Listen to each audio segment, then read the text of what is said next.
Welcome back to The Explainer. So today, we're diving beneath the surface of the really intense institutional scrutiny that's currently surrounding Prince Harry and the Invictus Games. This is a story that has absolutely dominated headlines lately, but we're going to bypass all that noise.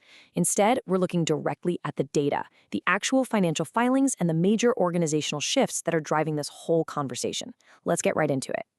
Right off the bat, here's the core question that sparked so much global intrigue. Why are veterans, literally the exact people this organization was built to serve, asking Prince Harry to step down from his own charity? As we're going to see, the headlines you might have scrolled past, they're really just the tip of the iceberg.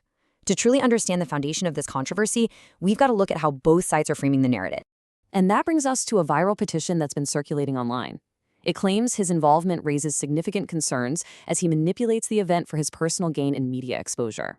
Notice how the critics are positioning their argument here. They're explicitly stating that they're doing this in defense of the veterans, not as an attack on the games themselves.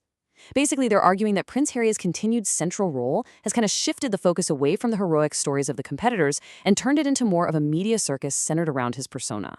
But hey, we have to balance the scales here. Immediately countering that petition are Invictus colleagues and participating veterans who fiercely defend him. They call him a true leader whose dedication to the veteran community is absolutely unwavering. They insist he's never lost sight of the core mission. And, they make a really fair point. Without his massive global platform, the Invictus Games probably never would have reached its current international scale. Still, that critical petition, it's gained some real traction. We're talking 3,092 verified signatures. So the crucial point to take away here is that this isn't just random, fleeting social media noise. It's a tangible, documented public reaction from people who say they just want to protect the dignity of the games. Honestly, it signals a structural credibility challenge that the organization is having to navigate right now. Adding to this whole public perception issue is a recent PR controversy regarding optics. Reports emerged that Meghan Markle receives a 10 to 15% commission when auctioning items from her wardrobe, specifically outfits worn during Invictus Games events through an AI fashion app called One Off. For critics, this really hits on their core concern. They feel like the line between charitable work and personal commercial profit is getting uncomfortably blurred. Section 1. The $63 million question. Diving below the surface. Let's see how the real controversy isn't just about optics. It's actually about the math. We're going to take a look at the financial filings that are really fueling a lot of this current outrage. Just look at this massive financial disparity. The total event cost for the recent Vancouver Invictus Games was a staggering $63.2 million. Now compare that to its closest international equivalents. The US Warrior Games runs on about $2 million annually, and a similar German adaptive sports competition ran for around $200,000. Those are monumental structural differences in how these operations are actually built. When you break that $63.2 million budget down across the 543 participants in Vancouver, well, you get this eye-watering number, $118,352. That is the cost per competitor. And this single figure is exactly why financial watchdogs, prospective donors, and even veterans themselves are asking a very pointed question. Where does all that money actually go? That question gets even sharper when you look at an uncomfortable juxtaposition found in recent reports. We've got wounded veterans reportedly paying out of pocket or having to fundraise for their own flights, hotel stays, and specialized equipment just to compete. Meanwhile, high-profile figures associated with the games are reportedly utilizing luxury travel and five-star accommodations. This contrast really strikes at the emotional core of why donors give in the first place, and why some are now expressing some pretty deep frustration. And the scrutiny doesn't stop at the event costs. When the Invictus Games Foundation files its 2024 annual accounts, critics immediately flagged several financial red flags. Direct grants to veterans, they dropped by 63%. Meanwhile, foundation income actually rose by 41%. Legal fees inexplicably tripled to £155,000. A licensing fee paid out of public taxpayer funds was completely redacted. Then, roughly £30,000 went to a mysterious U.S. for-profit company with no clear description of what the services were. And the document even had 2 different company registration numbers on it. Now, to be clear, none of this proves anything sinister is going on, but it definitely invites some serious questions that a transparent charity should be able to answer. Now, the Foundation's public defense is that 92% of every pound they receive goes toward charitable activities. But look at what counts as a charitable activity in this context. It's doing a lot of heavy lifting. It includes event logistics, venues, media production, and staff. Critics draw a really crucial distinction here. They argue that funding the massive operation of the games is not the same thing as directly funding the everyday recovery and practical on-the-ground needs of the veterans themselves.